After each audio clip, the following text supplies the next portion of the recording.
You know, we have this separate life in our home to where we have a normal life. It was an exciting off season. Everyone knows in this household that when the calendar turns, baseball becomes front and center. But to say our first year in Houston was a success, both on the baseball sense and on the family sense, is very much an understatement.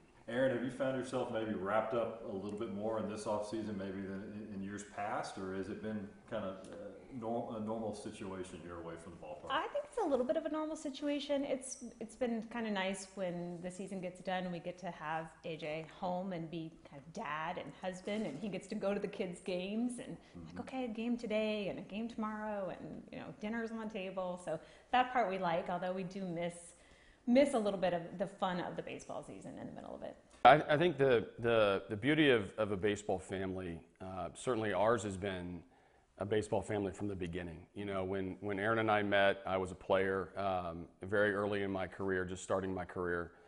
So I've taken her everywhere. I mean, we've been to areas that maybe she's wanted to go to, maybe some areas that we didn't want to go to. But the journeyman career that I had, the different jobs I've held, we've called home in a couple different places. We feel very settled here in Houston.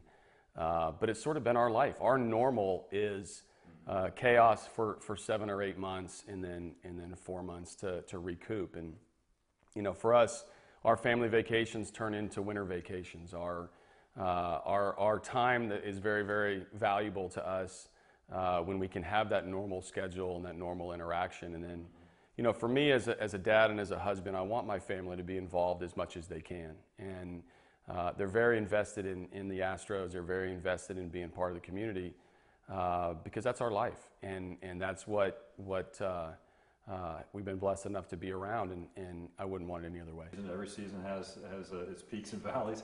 Do you kind of almost live through that stress at times too, whether you're watching it on TV or in person? What's it like for you? I think we definitely live through that. I think it's more than just a game. It is to a lot of people, but it is especially to us. So everyone's invested. Our daughter's on the iPad, the MLB at Bat app at night, looking through the scores and the standings, and she'll say, "Hey, Dad," because they go to bed before he gets home at night. So the next morning is our time to kind of talk about it. She's like, "Dad, did you see what happened?" And he's like, "Oh yeah, I saw it. I was there. I saw it." So it's definitely, we got the TV on at night.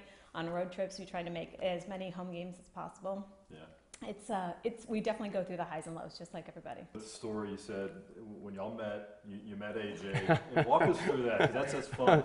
You knew he was a baseball player, but you weren't particularly a big baseball fan, or knew a lot about the game. I didn't know anything about the game. I mean, I had been Nothing. around it a little Should bit. know nothing. I had been around a little bit in college. My roommate worked for baseball team at the college we were at. Yeah. And we got set up on a blind date is how we met. And so I knew he played baseball, but we met and I said, "So you play baseball?" And he said, "Oh yeah." He's like, hopefully going to make it to the big leagues. I was a big shot back then. That's when I was a big shot. I'm going to make it to the big leagues. I was trying like, to convince her. I'm trying to convince her. This is what's the big leagues? Is what I said. I had no clue. So it's been definitely a learning process along the way, and I didn't know hardly anything about the game, but keep asking questions and keep paying attention to the games and learn a lot. And now it's great. It's a great sport. So terminology, you got a lot of that down now after this many years, or you still kind of getting there a little bit? No, I'm still trying to get there. Yes, my daughter I'll say all the time, "Oh, how did Colby Rasmus get on second?"